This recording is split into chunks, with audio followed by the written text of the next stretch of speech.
안녕하세요. 뇌과학 박사 장동선입니다. 먼저 네이버 커넥트 재단에서 진행하는 세프 2022 오신 여러분을 진심으로 환영합니다. 사실 저는 AI 전문가도 아니고 프로그래밍도 그렇게 잘하는 편이 아니에요. 그럼에도 불구하고 요즘 AI와 코딩 관련된 내용들을 많이 전달하고 있는데요. 그 이유는 그만큼 뇌과학을 전공한 사람도 미술을 전공한 사람도 모든 분야에서 AI를 사용하지 않고는 살 수 없는 세상이 되어가고 있기 때문입니다. 그래서 오늘은 대체 우리가 왜 AI, 프로그래밍, 코딩 이걸 다뤄야 하는가라고 하는 좀 본질적인 문제에 대해서 이야기를 해보려고 몇 가지 질문을 가져왔고 그 질문에 대해서 답하는 형식으로 강연을 진행하려고 합니다. 먼저 제가 강연을 다니면서 처음 시작에는 이렇게 물어봐요. AI, 인공지능, 뭐가 떠오르시나요? 하고서는 청중에 있는 많은 분들께 물어봅니다. 그러면은 연세가 어느 정도 되느냐에 따라서 세대에 따라서 조금씩 다르긴 한데 공통적으로 나오는 답변들이 있어요. 꼭 나오는 답변 중에는 터미네이터가 있습니다. 미래 세상에는 로봇과 인공지능이 인간을 말살시켜 버릴 거야. 모두가 인간을 대체해버리는 그런 SF 영화에 나오는 인류를 말살시키는 AI. 요거를 떠올리시는 분들이 있고요. 그 다음에 조금 더 나이가 젊은 세대로 내려가게 되면은 알파고, 이세돌 구단과 알파고의 그 대국 너무나 유명했고 AI 하면 바로 떠오른다. 이런 이야기를 하시는 분들도 많습니다. 그래서 AI가 무엇인가 라고 물어봤을 때 사람들의 머릿속에 떠오르는 이미지는 저마다 다 달라요. 누군가는 로봇을 떠올리고 누군가는 인간을 대체할 어떤 몬스터 괴물 같은 존재를 떠올리고 누군가는 체스 두는 알고리즘, 바둑 두는 알고리즘 아니면은 스타크래프트나 워크래프트 같은 게임을 나랑 같이 할 수 있는 알고리즘 이렇게 떠올리는 경우도 있고요. 자, 그렇다면 전문가들은 AI 그러면 무엇을 떠올릴까요? AI, 인공지능. 전문가들은 보통 프로그래밍 코드를 떠올립니다. 그리고 이 코드는 무엇을 하냐면 기계가 학습할 수 있도록 해준다고 해서 머신러닝 알고리즘이라고 얘기를 하죠. 그래서 일반적인 경우에 AI 이퀄 머신러닝 이렇게 보통 전문가들은 떠올리게 되어 있습니다. 이렇게 떠올리는 이유 중에 하나는요. 인공지능이라는 것을 정의할 때 대체 지능이란 무엇인가? 그렇다면 인공적으로 만들어낸 지능이란 무엇인가? 라고 하는 보다 깊은 철학적인 질문도 담겨 있는데요. 지능이라는 것 자체는 기본적으로 학습할 수 있는 능력, 그리고 문제를 해결할 수 있는 능력, 이렇게 정의를 일반적으로 합니다. 물론 지능의 정의는 굉장히 다양하게 존재하기는 하는데요. 일반적으로는 문제 해결 능력과 학습 능력을 이야기하죠. 그러니까 기계가, 로봇이 문제를 해결할 수 있도록 스스로 학습할 수 있게 하는 것, 이것을 가능하게 해주는 프로그래밍 코드가 바로 머신러닝 그리고 AI라고 생각할 수가 있을 것 같습니다. 대체 이게 왜 필요해? 나도 할 수 있고 우리 뇌도 있고 우리 수만 년 동안 똑똑한 뇌를 갖고 있는데 왜 굳이 기계한테 이걸 시키고 학습을 시켜야 되는 거야? 라고 물어볼 수도 있겠죠. 근데 여기에는 몇 가지 답을 할 수가 있는데 그중 첫 번째는 우리의 뇌는 지난 수만 년 동안 거의 진화하지 않았어요. 그러니까 진화라는 거는 수만 년에 걸쳐서 굉장히 느리게 일어나는 과정이라서 사실 인간과 침팬지가 DNA만 놓고 보면 98.8% 일치하거든요.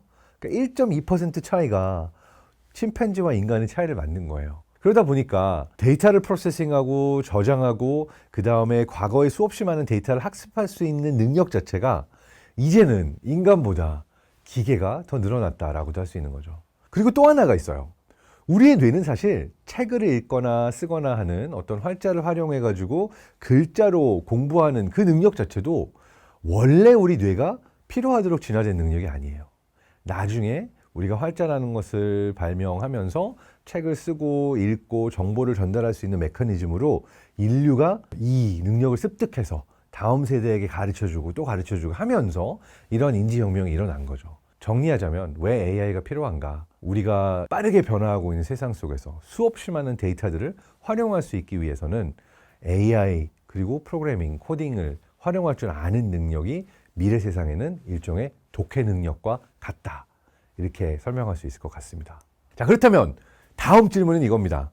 그래, 좋아. AI가 뭔지 알았고 AI가 왜 필요한지도 알았어. 근데 이 AI가 인간을 넘어서 버리면 어떡하지? 그리고 이 AI가 내 직업을, 내가 해야 되는 일들을 대체해버리면 대체 어떡하냐고 이런 질문을 많이 할 수 있겠죠. 그리고 실제로도 많이 불안해하고 계십니다. 그런데 이 분야에서는 저는 이렇게 말하고 싶어요. 자동차가 발명됐을 때도요, 마부들이 이렇게 일어나가지고 시위를 했다고 합니다. 다들 차를 타고 다니면은, 우리 같은 마부는, 마차를 끌고 말을 타는 사람들은 어떻게 합니까?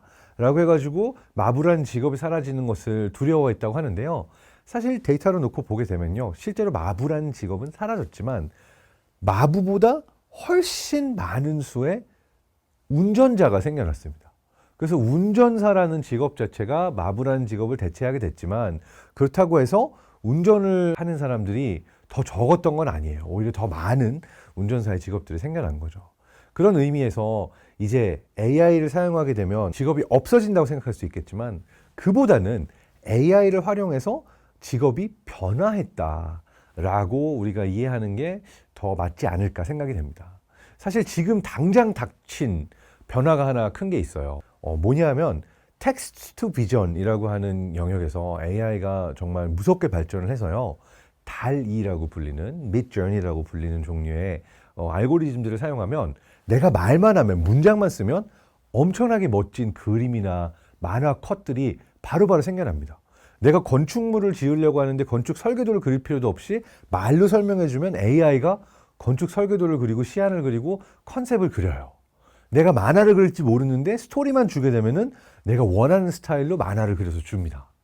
이러다 보니까 미래의 일러스트레이터 또는 뭐 웹툰 작가, 뭐 이런 사람들의 경우에는 나는 일주일씩 걸려서, 한 달씩 걸려서 어마어마한 노력을 기울여 가지고 이 작품들을 내는데, 말만 하면, 문장만 쓰면 엄청 멋진 그림이 나온다는 게 이게 말이 돼요? 라고 억울해할 수도 있겠지만, 오히려 이 AI 도구를 사용해서 더 멋진 작품을 만들어내지 않을까라고 하는 생각을 해볼 수가 있겠죠. 그러니까 결국은 이 툴이 뭔지 모를 때는 이 툴이 나를 대체할 거라는 불안감이 있겠지만, 실제로 이 툴을 더 잘 사용할 수 있는 거는 아마도 지금 일러스트레이터의 직업을 갖고 있는 분들, 그리고 실제로 건축 시안을 만들어 보신 분들, 그리고 웹툰 작가, 이런 분들이 이 도구의 사용법만 배우게 되면 훨씬 더 멋진 작품을, 이 도구를 사용하지 못했던 또는 사용할 줄 모르는 사람들보다 더 멋진 작품들을 만들어낼 가능성이 아주 높은 거죠.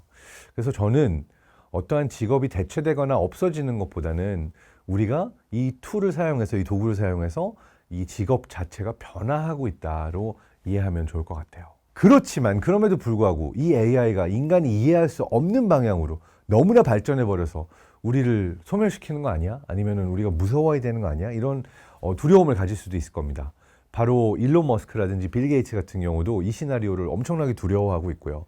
그래서 마치 핵폭탄 또는 엄청나게 무서운 살상 기술보다도 더 두려운 것이 AI다라고 이야기를 하고 있는데, 이러한 부분에 있어서 우리가 이해할 수 없는 AI로, 그리고 누구도 책임질 수 없는 AI로 발전하는 것을 막기 위해서 각국의 대표들과 여러 분야의 전문가들이 모여서 어떠한 방향으로 AI를 발전시켜야지만 인류와 함께 공존을 할 수 있을까라는 부분에 대해서도 연구를 하고 있습니다. 그중 대표적인 것은 Responsible AI라고 그래서 책임감 있는, 어떤 신뢰할 수 있는 AI라고 하는 그 방향성이 하나가 있고요. 또 하나는 Explainable AI라고 그래서 이게 그냥 블랙박스처럼 아무도 이해하지 못하는 그러한 알고리즘이 아니라 대체 어떠한 기준으로, 어떤 데이터를 기반으로 어떻게 해서 이런 아웃풋이 나오게 됐는지를 사람들이 쉽게 보고 이해할 수 있도록 오픈해서 보여줄 수 있는 그러한 Explainable AI로 우리가 인공지능을 프로그래밍 해야 된다라고 하는 이야기도 나오고 있습니다.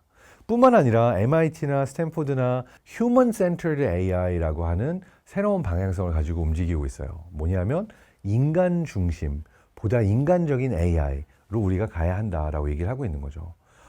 여기에서 인간 중심 AI는 뭐냐면요, 우리가 단순히 문제 해결을 위해서 AI에게 어떠한 그 미션을 준다라고 했을 때 그 문제 해결이 인간에게 이롭지 않을 수가 있어요. 조금 무섭게 예를 들어서 이야기를 하자면, AI 어떻게 하면 기후 위기를 해결할 수 있을까? 탄소 배출이 너무 늘어서 문제인데 기후 위기를 해결해봐. 기후 위기를 해결할 수 있는 가장 효율적인 방법을 알려주고 그리고 네가 그냥 실행해 라고 했을 때 가장 효율적인 방법이 뭘까요? 잘 생각해보면 탄소 배출의 주범은 인간이고, 지구상에서 인간을 다 없애버리면 탄소 배출을 중단시킬 수 있습니다.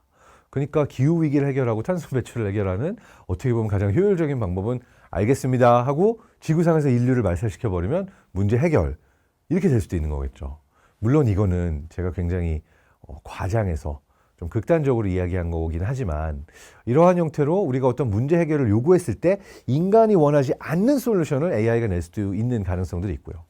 또 하나는 인간 중심의 데이터를 가지고 AI에게 학습하도록 시켰을 때 인간이 가지고 있는 차별과 편향과 그리고 우리 인간 사회에 존재하는 모든 부조리들을 AI가 기본 모드로 배워서 더 심하게 실행을 할 수도 있는 거죠. 예를 들어서 지금 현재도 존재하는 인종차별의 경우에 실제로 학습할 수 있는 데이터의 양이 백인 남성의 데이터가 제일 많다고 합니다. 남성의 데이터가 여성의 데이터보다 많고 그 다음에 백인의 데이터가 유색 인종의 데이터보다 많고 그럼 이 AI의 경우에는 기본적으로 인간이라고 생각하는 데이터의 기본이 백인 남성 중심일 수밖에 없겠죠.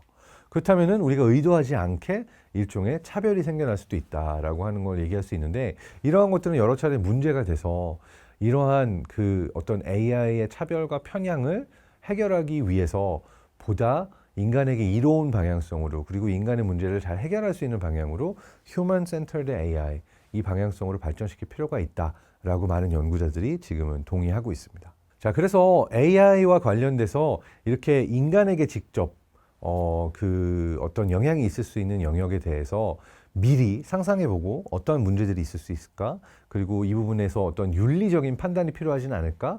이렇게 고민하는 분야를 AI 윤리라고 하기도 합니다. 그래서 AI 윤리, AI 에틱스는 굉장히 중요한 분야로 급부상하고 있는데요. 몇 개의 질문을 던진다면 이런 질문을 던질 수가 있을 겁니다. 과연 인간에 대한 평가를 AI에게 맡겨도 될까? 여기에 포함이 되는 거는 선생님이 대체돼서 실제 사람 선생님이 우리를 보고 가르치는 게 아니라 모든 교육을 다 AI 알고리즘이 하게 된다면 그럼 어떤 문제들이 생길 수 있을까? 이러한 부분에 대해서 생각할 수가 있고요. 또 하나는 채용의 과정에 있어서도 인간의 경우에는 뭐 누군가의 미모에 혹해서 실제로 실력은 없는데 나 이 사람은 인재라고 생각해 뽑을 수 있는 상황도 있고요. 또는 어떤 학연, 지연, 나도 모르는 무의식적으로 이 사람에 대해서 호감이 올라가가지고 뽑게 되는 그런 상황들 인간에게는 분명히 존재하기 때문에 차라리 그러한 것들이 없는 AI가 보다 객관적으로 사람을 뽑는 게 낫지 않을까. 이래서 이제 채용 알고리즘으로도 AI를 많이 고려하고 있는데요. 근데 AI라고 편견이 없는 게 아니고 편향이 없는 게 아니라서 실제로 채용의 과정에 있어서 그렇다면은 내가 정말 공정하게 그 평가받는다라는 것을 어떻게 확인할 수 있죠? 라고 하는 질문에 대해서도 AI 알고리즘이 답을 줄 수가 있어야 될 겁니다. 그래서 인간을 평가하는데 AI를 써도 되는가라고 하는 부분에 있어서는 이러한 편향, 바이어스 이런 것들을 해결하는 문제가 되게 중요하고요. 그 다음에 또 하나는 이걸 넘어서서 인간의 생명과 관련된 영역에도 AI를 투입해도 되는가? 그러니까 한편으로는 인간보다 더 안전하게 서비스를 제공하기 위해서 필요하다라고도 할 수가 있겠지만 지금 당장 굉장히 사람들이 많이 걱정하고 있는 것은 예전에는 예를 들어서 미국과 소련 사이에 뭐 핵폭탄을 우리가 떨어뜨린다 또는 핵무기를 사용한다라고 했을 때 이 결정을 인간이 내리도록 되어 있는데 어떤 프로그램이 있냐면 만약 러시아에서 미국으로 핵미사일을 쐈어요. 그러면 이게 오고 있다는 거를 아니까 쟤네가 이걸 쐈네? 그러면 우리 쪽에서도 쏴야겠죠? 라고 미국이 대응을 하겠죠. 근데 이러한 부분에 있어서의 결정을 지금은 사람들이 하고 있지만 혹여나 이것이 자동화돼 가지고 AI 알고리즘이 이런 엄청난 결정을 내릴 수 있도록 자동화되어 있는 상태에서 이 어떤 경고가 또는 상대편이 미사일을 쐈다라고 하는 정보가 잘못됐을 경우에 생길 수 있는 카오스, 이 경우에서도 사실 AI보다는 그래도 인간이 인간을 컨트롤하면서 여러 단계를 거치는 그러한 의사결정이 더 안전하지 않을까, 이러한 영역에 대한 고민도 이루어지고 있습니다. 뿐만 아니라 자율주행 자동차의 경우에도요, 트롤리의 딜레마라고 그래서 이 차가 사고가 났을 때 주변에 뭐 여러 명이 죽을 수 있다 이런 상황이 생겼을 때 자율주행 자동차는 차 안에 타고 있는 한두 명을 보호할 것인가, 아니면은 바깥에 있는 5, 6명이 더 많은 숫자의 더 많은 사람들이기 때문에 이들을 우선적으로 보호할 것인가, 이런 선택을 내려야 하는 상황이 올 수가 있는데, 그렇게 되면은 결국은 5명을 죽일 것인가 1명을 죽일 것인가 라는 선택이지만 둘 다 인간의 선택이 아닌 기계의 선택에게 맡기기에는 뭔가 찝찝한 감들이 있죠. 그래서 이걸 두고 이제 트롤리의 딜레마라고 그래서 이 영역에 있어서는 어떠한 형태로 알고리즘을 통제해야 되는가, 어떤 법적 규제가 필요한가, 이러한 논의도 존재합니다. 근데 일어나지 않은 일이라고 그래서 이 결정을 미뤄서는 안 되고 충분히 이러한 시나리오를 고려해 봐야 된다라고 하는 것이 중요하다라고 할 수 있는 이유 중에 하나라고 할 수가 있겠죠. 그리고 또 어떤 질문이 있냐면 인간의 모든 데이터를 다 AI에게 주는 것이 과연 옳은 일인가? 그리고 우리 모두는 어떤 AI 알고리즘이 어느 영역에 어떻게 투입이 되는가에 대해서 알 권리가 있지 않은가? 이러한 형태의 여러 질문들 역시도 AI 윤리의 중요한 질문들 안에 포함이 된다라고 할 수가 있을 것 같습니다. AI를 어떻게 활용할 것인가라고 하는 가장 큰 질문을 여러분에게 던진다면 결국 AI를 어떻게 활용할 것인가는 또다시 인간의 몫이긴 합니다. 그러니까 어떤 종류의 새로운 기술도 무기로 사용될 수도 있고요. 인간의 생활을 더 편리하고 안전하게 만드는 데 사용이 될 수도 있습니다. 자동차도 마찬가지고 비행기도 마찬가지고 지금 우리가 이용하고 있는 많은 기술들 역시도 마찬가지입니다. 그래서 AI의 경우에도 우리가 어떤 미래를 만들 것인가 이 질문을 여러 차례 스스로에게 던진 상태에서 AI를 어떻게 활용할 것인가에 대해서 생각해 볼 필요가 있습니다. AI가 활용될 가장 큰 영역 중에 하나는요. 지금 자주 이야기가 되고 있는 메타버스인데요. 메타버스는 또 다른 말로 이야기하게 되면 인터넷의 다음 단계라고 이해하는 것이 가장 쉬울 겁니다. 그러니까 인터넷의 경우에도 첫 번째 단계는 모니터, 키보드, 마우스, 그리고 엄청 큰 데스크탑, 크기가 처음엔 굉장히 컸죠. 점점 작아졌지만. 그래서 이러한 컴퓨터와 유선 인터넷 연결돼가지고 인터넷이 시작을 했고요. 우리가 인터넷을 가장 편리하게 사용하게 된 것은 2007년도에 스티브 잡스가 아이폰을 내면서 스마트폰의 세상이 열리기 시작하면서부터입니다. 이때 인터넷이 두 번째 단계로 들어섰죠. 모바일 인터넷. 스마트폰과 통신망을 사용해서 앱스토어도 이용할 수 있고 무선 와이파이. 요것들이 합쳐지게 되면서 내가 프로그램이나 앱을 만들어서 올릴 수도 있고 사용할 수도 있고 그래서 전 세계에 있는 수없이 많은 개발자들과 유저들이 굉장히 다양한 종류의 앱과 프로그램들을 스마트폰을 사용해서 무선 와이파이를 이용해서 이용할 수 있게 된 지금 우리가 살고 있는 세상의 그 인터넷 서비스들을 대부분 이용할 수 있게 된 건데요. 이 모바일 인터넷의 세상에서 우리가 또 다음 단계로 넘어가고 있습니다. 뭐냐면 이 조그만 스마트폰 하나는 어떻게 보면 인체공학적으로 우리 몸에 아주 잘 맞는 그런 기기는 아니에요. 눈도 아프고 목도 아프고 손가락, 어깨, 손목 많이 결릴 겁니다. 하루에 10시간씩 사용하고 텍스트 입력하고 영상 보고 물건 주문하고 다 하지만 그러니까 이 다음 단계는 요 스마트폰의 조그만 창 하나로 우리가 인터넷을 이용하는 것이 아니라 아예 내 눈과 직접 연결해서 내 눈이 보는 것을 알고리즘이 알고 알고리즘이 직접 내 눈에 정보를 보여줄 수 있고 그러니까 스마트 글래스나 스마트 헤드셋 같은 형태로 우리가 기기를 이용하게 되겠죠. 터치 스크린을 이용해서 우리가 사용을 했는데 안경에다 대고 이렇게 스크린을 사용할 수는 없을 테니까 웨어러블을 사용하거나 아니면 컴퓨터 비전 알고리즘을 사용해서 내 손과 발을 이 글래스가 같이 컴퓨팅할 수 있도록 만들어주는 과정을 지금 애플과 마이크로소프트와 페이스북 메타 이런 기업들에서 개발을 하고 있습니다. 그러니까 다음 단계의 인터넷은 하드웨어 디바이스 측면으로 보게 되면 그냥 안경을 쓰게 되면은 내 눈이 보는 거를 알고리즘이 다 알고 나는 그냥 걸어 다니고 내 손발을 다 마음대로 이용할 수 있는 몸을 자유롭게 사용할 수 있는 그러한 방식으로 인터넷을 이용하게 될 거고요. 그것이 의미하는 바는 온라인에서뿐만 아니라 오프라인에서도 우리가 공간을 보다 자유롭게 쓰게 되는 거죠. 그래서 메타버스라는 그러한 개념을 사용하기도 하지만 embodied 인터넷 그러니까 신체화된 인터넷이라는 단어도 마크 주커버그 같은 경우는 즐겨서 사용하는 단어고 그 외에도 스페이셜 웹, 그러니까 공간의 인터넷이라는 그러한 개념도 존재합니다. 그리고 이렇게 공간을 이용할 수 있고 오프라인, 온라인이 하나가 되고 내 몸을 사용해서 돌아다닐 수 있는 세상에서는 어떠한 데이터를 모든 개인들이 소유하고 그 다음에 개인과 개인이 이런 데이터를 활용해서 같이 어떤 거래를 하거나 비즈니스를 하거나 이런 일들이 더 많아진다라고 생각하면서 어떠한 플랫폼 중심으로 돌아가는 중앙화된 인터넷이 아니라 탈중앙화된 인터넷으로 넘어갈 거다라는 예측도 있어서 이걸 두고 이제 웹3, 웹3이라고 이야기를 하기도 하죠. 그래서 이러한 방식으로 새로운 형태로 인터넷을 이용하게 된 미래가 오게 되면 우리는 또 다른 방식으로 AI와 알고리즘들을 활용하게 될 겁니다. 근데 이 마지막 단계에서 저는 중요한 몇 가지 질문이 있다고 생각해요. 첫 번째는 우리가 가상 세상, 게임 속 세상, 디지털 세상을 실제 세상의 대체물처럼 도망가기 위한 어떤 곳으로 활용을 할 것인가? 아니면은 이 메타버스를 또 이 기술들을 활용해서 실제 세상 속에 존재하는 차별과 격차를 해결하기 위한 새로운 연결을 만들기 위한 도구로 활용할 것인가? 이것 역시도 두 가지 방향성으로 다 갈 수가 있고요. 그 다음 또 하나는 이 AI 알고리즘과 모든 데이터가 디지털화되는 세상으로 가게 되면 사실 완벽하게 내 온라인과 오프라인에서의 모든 삶이 통제되는 중앙통제형 국가에서 사용하기 좋은 알고리즘이 될 수도 있지만 중국 같은 사회가 대표적인 예죠. 그렇지만 또 다른 방식으로 생각하게 되면 내가 이 알고리즘들을 잘 활용하고 또 내가 이 메타버스라는 세상에서 새로운 기술들을 얼마나 잘 활용할 수 있느냐에 따라서 각 개인이 가진 무한한 가능성들이 발휘될 수 있는 좀 더 탈중앙화된 형태로 이 세상이 발전할 수도 있겠죠. 어느 방향으로 갈지는 아직도 열려 있다라고 할 수가 있겠습니다. 그리고 마지막으로 중요한 것은 과연 모든 사람들이 이 디지털 기술과 AI, 코딩, 프로그래밍 기술을 활용할 수 있을 것인가 라고 하는 굉장히 중요한 문제입니다. 예전에는 우리가 글자를 읽을 줄 모르면 굉장히 큰 손해를 보고 살 수밖에 없었죠. 문서에 사인도 할 수 없고 어떤 지식과 정보로부터 소외가 되고 내가 아마 삶에 굉장히 큰 불편이 있었을 겁니다. 그렇지만 우리나라의 경우에는 문맹률이 전 세계에서 가장 낮은 편에 속해요.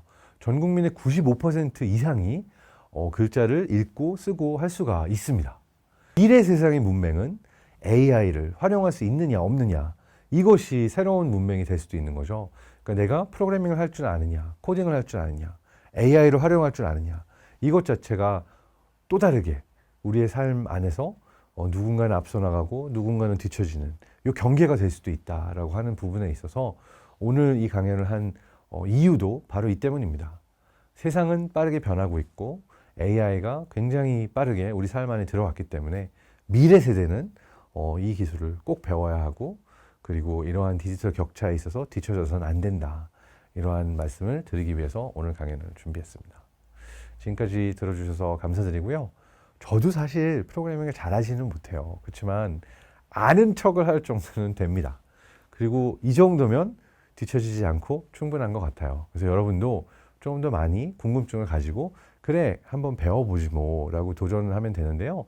생각보다 어렵지 않네, 이렇게 이 두려움부터 한번 놓아보시기를 바라겠습니다. 감사합니다.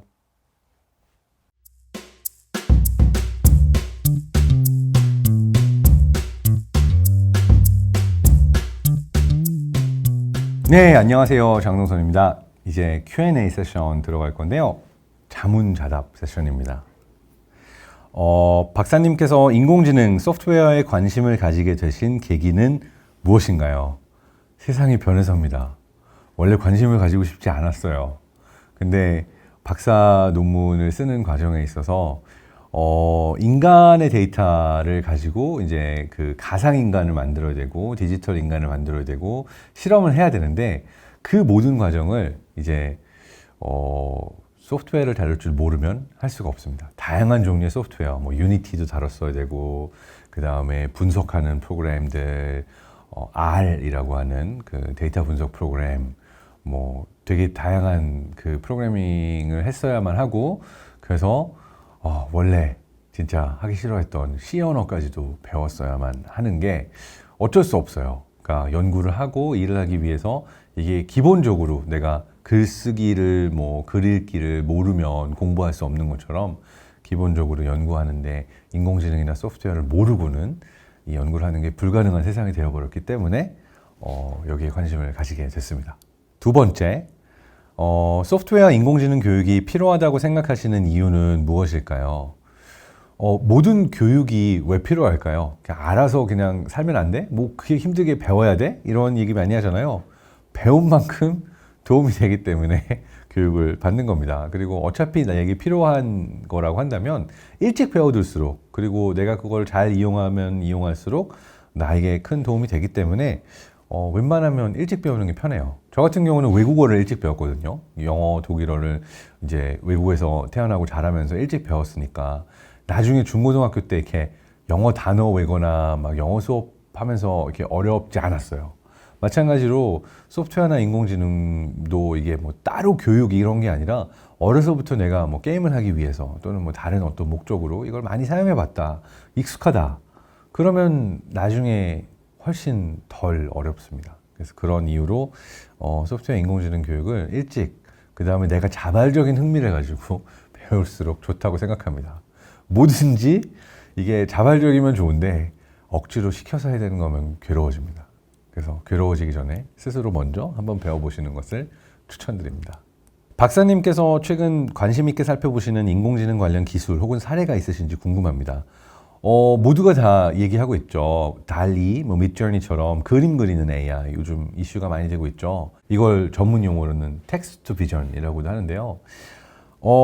이것뿐만 아니라 또 흥미롭게 보는 거는 요즘 누군가의 얼굴 또는 목소리를 완벽하게 똑같이 만드는 딥페이크 기술들이 또 많이 발전했잖아요. 그래서 이걸 흥미롭게 보고 있습니다. 왜냐하면 분명히 이게 이제 범죄 보이스피싱 같은 데 이용되는 것은 시간 문제라고 생각이 되고요. 그럼 언젠가 우리 가족이 막 영상통화를 걸어오는데 어디야 어떻게 막 이러는데 사실은 다 그냥 인공지능 알고리즘으로 흉내내는 딥페이크일 가능성이 있거든요. 그래서 가족들끼리 우리만의 비밀 코드를 만들어 놔야 돼. 그러니까 똑같이 생긴 사람이 똑같은 목소리로 전화 걸어와도 우리끼리 비밀 코드는 점심에 뭐 먹었어? 안 먹었는데요? 이러면 이제 가짜인 거고, 점심에 뭐 먹었어? 뚝배기 김치찌개요. 그러면 우리끼리 코드구나. 뭐 이렇게 안다든지 이런 거를 마련할 필요가 있다라고도 생각을 합니다. 그래서 이제는 진짜가 누구인지, 진짜 사람인지 또는 내가 아는 사람이 맞는지 구분할 수 없을 정도로 이 기술이 정교하게 발전했다라고 하는 게 요즘 관심 있게 보고 있는 영역입니다. 자, 소프트웨어 인공지능을 배우고 싶어 하는 사람들은 어떻게 해야 될까요? 이 질문 아마 많이들 가지고 계실 거예요. 근데 요즘 너무 쉽습니다. 좀 옛날 세대라면 책방에 가서 책을 사보면 뭐 파이썬부터 시작해서 모든 종류의 그 기초 인공지능, 기초 소프트웨어 책들 많아서 보고 사서 따라하면 됩니다. 근데 책을 살 필요도 없어요. 요즘은 사실 인공지능 영역의 가장 대표적인 코스는 앤드류 응 교수님이라고 하는 딥러닝의 대가가 코세라라고 하는 그 묵이죠. 그러니까 매시브 온라인 코스로 이제 내놨던 코스가 레전드입니다. 그래서 인공지능을 거의 다 AI를 다 이걸로 배운 사람이 엄청나게 많은데요. 여기에는 한 가지 문제가 있죠. 영어를 잘해야 그 코스를 들을 수 있고 이거를 잘할 수 있는데 이제는 한글로도 배울 수 있어요. 국내에도 많은 서비스가 존재하고요. 이게 또 네이버 커넥트 재단 영상이잖아요. 네이버에서도 부스트 코스, 부스트 캠프 이런 서비스들이 많아서 들어가면 다양한 종류의 소프트웨어들을 배울 수가 있고요. 인공지능 완전 초보부터 다 가르쳐줍니다. 뭐 이런 종류의 코스들도 많이 있어요. 그래서 그냥 한번 보고 따라하고 경험해보는 것을 추천드립니다. 자, 5번째 질문. 인공지능 시대에 인공지능에 휘둘리지 않으려면 어떻게 해야 할까요?